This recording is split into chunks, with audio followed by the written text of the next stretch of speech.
Hello and welcome back to the Stacey West YouTube channel, and welcome to what is probably the most anticipated game of the season now, and what is one of the most anticipated games of probably the past 5 seasons. That is, of course, because we are looking ahead to West Ham on Wednesday, a Premier League side, a European champion coming down to Sincil Bank. So to talk all things Hammers, I am joined by Will. How are we doing, Will? All right, mate. Yeah, pretty good. Thanks. How are you getting on? Yeah, all good, Sar. Just really excited. It's a weird one to try and preview this, because normally you'd sit there and you'd talk about form and the sort of players and what kind of shape, but it all seems a little bit redundant when you were there playing Liverpool yesterday. You're reigning European champions, and now we're playing you on Wednesday night. It's a bit of a weird one, but we'll give it a go. Yeah, exactly. Yeah, I always sort of I quite like these, to be honest. Obviously, we're lucky to have had the European Conference League run last year, the Europa League the year before, and with no disrespect whatsoever to lots of our opposition view guests that we have on from the Premier League, a lot of them, you know, really good friends of the show, give up a lot of their time sort of season in, season out. It's always nice from my point of view when we play different teams, because it's just something a little bit different to I'll probably get a couple of pelters for calling it the mundane, but the Premier League, you know, it can get a little bit repetitive season after season. We've just played Manchester City and Liverpool, and on our podcast, We Are West Ham, I've literally been saying that these 2 games, it annoys me really, because they're just write-offs, because the golfing class in the Premier League, because of the money, blah blah blah. We've all heard those chats wheeled out before, so I always look forward to it. I always hope we get an away game in the cup that I've never been to before. Really annoyed that I wasn't able to get up to Lincoln for this week's one. I normally would be, but prior commitments made this one impossible. But I just like it. It's something a little bit different. And I must admit, though, mate, I was a little bit surprised to hear you describe it as the biggest game for 5 years. Surely you've had a bigger game than West Ham at home in the early stage of the League Cup. We had Everton at home a few years back. Don't get me wrong, we did have Liverpool at home, but that was in the COVID behind closed doors season. So it didn't really feel anywhere near as special. You know, Wednesday night, it sold out within 15 minutes of going on general sale or something daft like that. It's going to be a packed out stadium. It's going to be a real special one. Obviously, we've already beaten one Premier League side so far in this cup run. So there's a hope that we can maybe do it again, and that's it's going to be a brilliant night anyway, 100%.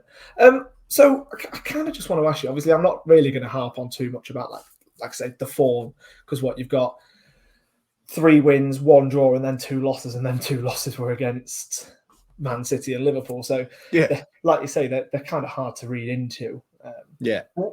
One thing I'd very much like to touch on is the sort of players that we're expecting to maybe see on Wednesday night. I think that's always the big question. I heard a lot of conversations about it when I was away at Portsmouth on Saturday. It's like, what kind of a side of West Ham going to play? Is somebody like a Ben Johnson, is David Mabama going to be starting? Are we going to have Danny Ings, Maxwell Cornet? Who are the sort of players that maybe aren't playing as many minutes in the league at the minute that you expect to maybe start on Wednesday night? Yeah, I would imagine probably every single one of them players you just mentioned would play. I was just going to say Divine Mabama, I imagine will start up front. He looked promising in pre-season. He is it's a really peculiar one. Like he's probably our third choice striker of 3. We've got Mikel Antonio, who's a converted right back.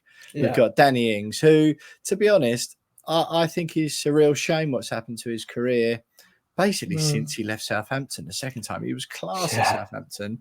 And I just think he went to 2 teams who don't play to his strengths. West Ham he's not a West Ham style player under David Moyes. It's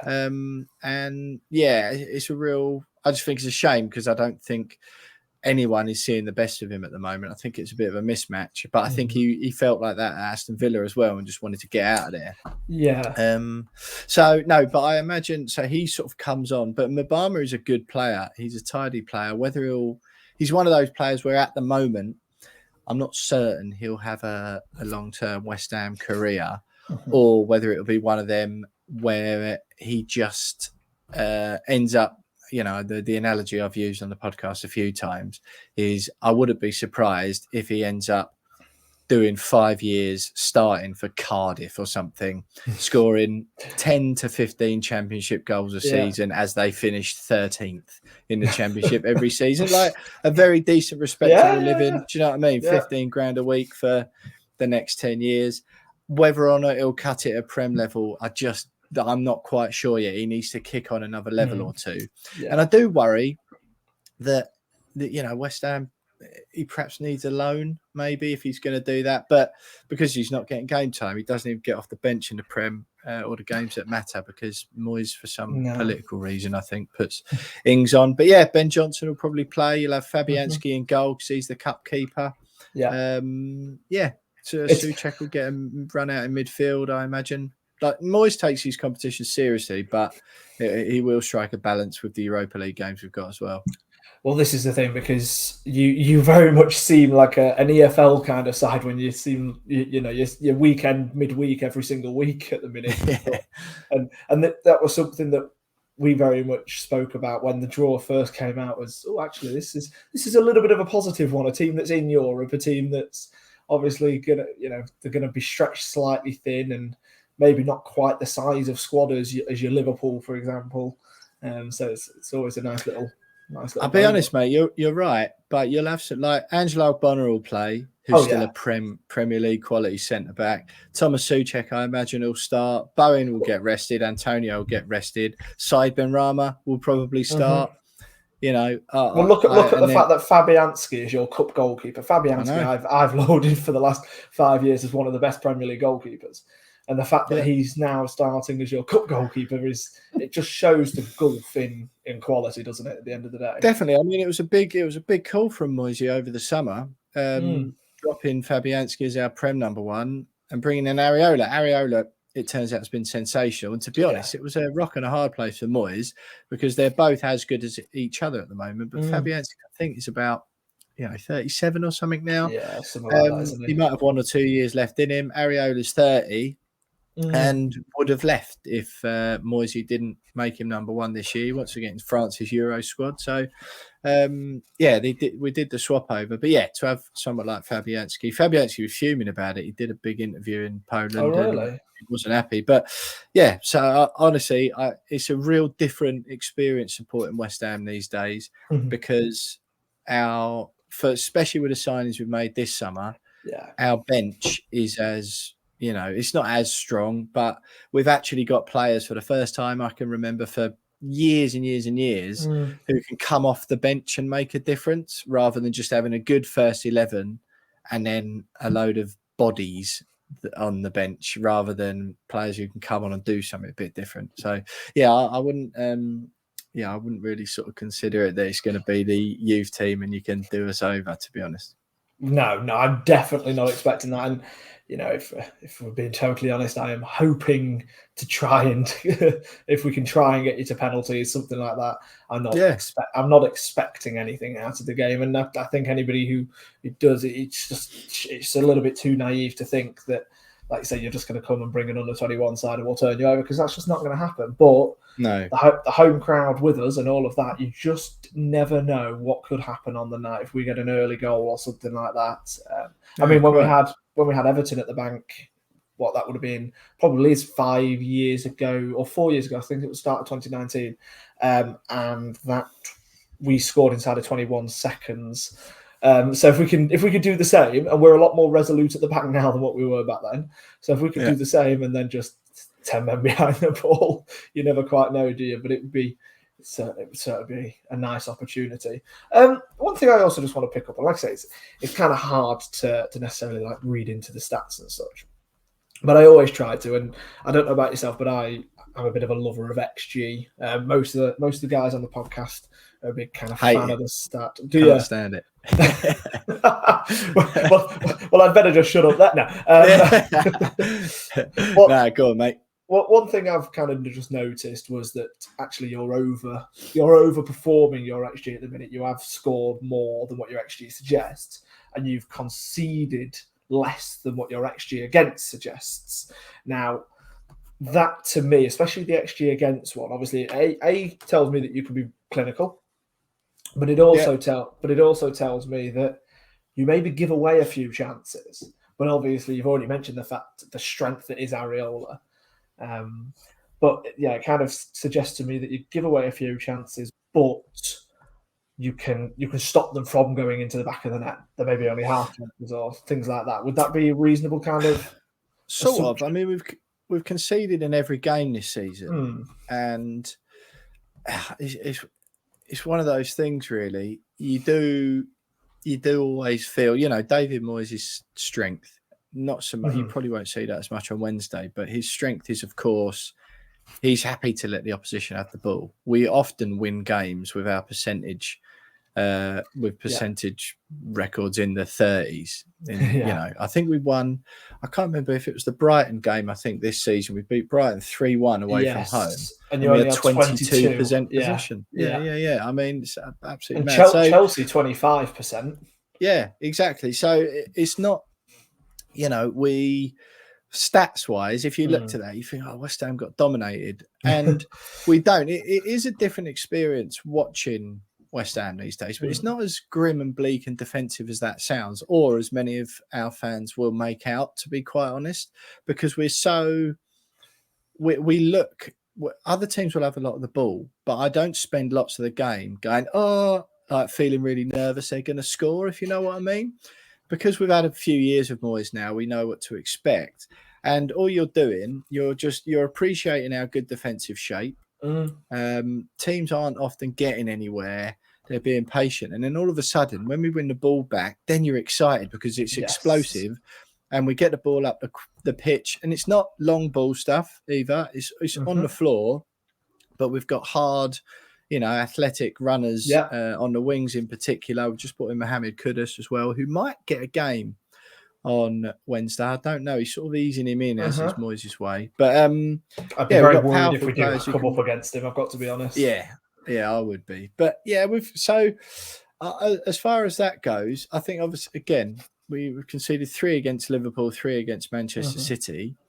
But I think we're one of those teams who sort of make a mockery of XG, I think, really, because I imagine that was probably the case last season as well, and the season before. I think other teams get into positions whereby stats-wise it looks like they should convert or whatever, but the way Moyes plays and the players we've got, there's always a confidence that we'll be able to defend that. And then I say we don't have all the ball all the time, so we don't always have the ball in opposition's half. But when we do, they're normally stretched a little bit more because we're hitting them on the counter. Or, of course, Ward-Prowse, now we've got him on set pieces as well. We do like a set piece goal. So, I think we're XG buckers, I think, is the... Well, it's funny you very much say the point in terms of you are able to, in a way, kind of dominate without having the ball, because it's something that we've been doing really well so early on this season. We've won few games where we've had 20-30% possession, but we're really comfortable. Our out of possession work has been absolutely incredible. We're set up in a really good shape. Everybody knows their roles, and then when we get the ball, it's about trying to be clinical in those fewer attacks that we get, for example. Obviously it'll be really interesting because you will undoubtedly have 70% possession, give or take, on Wednesday night. So it'll be interesting to kind of see when you are maybe having to change what your system is and have to have the ball for considerably more time, and we're maybe sitting in more of a low block, maybe pressing you at certain points whenever the triggers allow. It'll be interesting to see how that kind of works out, those kind of two styles battling against each other. So it'll either be a really boring game or quite an active one. Yeah, I'll be honest. Those are the teams we sort of have more difficulty against. Yeah, like I say, you can see it with Chelsea and Brighton, to be fair. We had Brighton down to a T. And yeah, I do find when it's that Bournemouth 1-1 away on the opening day of the season, James Ward-Prowse is the key to unlocking all that. I don't expect him to play against you in the week. That may be if it's still, 0-0, 1-1 maybe on 65, 70 minutes, maybe he brings him on because he's so clinical. Everyone used to rave about Ward-Prowse when he played for Southampton, and I never really believed it until seeing it in person. I always used to think it was just hyperbole, but he is. Do you know, honestly, it's so funny you say that, because I said the exact same thing. 100% on the money, yeah. I used to say the exact same thing. I could never quite see it. And I thought, surely he's got a good free kick in him or a good corner in him. That's about it, and he hasn't got else.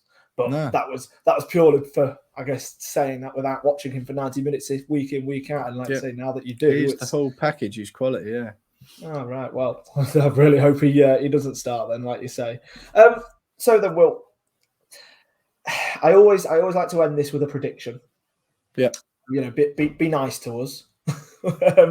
What would you kind of predict for Wednesday night? What would be your score prediction? No, to be honest, mate, I've got a feel like we played Baka Topola, a Serbian side, the other day in the Europa League at home. Went 1-0 down against them, came back to win 3-1. I suspect you will score, and I think I can see it being tight. So I want to say 2 or 3-1, but I can see it being a tight game. And as you asked me to be kind, I'll go 2-1 to West Ham. Well, funnily enough, I kind of want to go 3-1 to one of the teams, considering 5 out of your 7 games this season have ended 3-1 to either team. So part of me wants to sort of put that, but I am gonna say a 1-1 draw.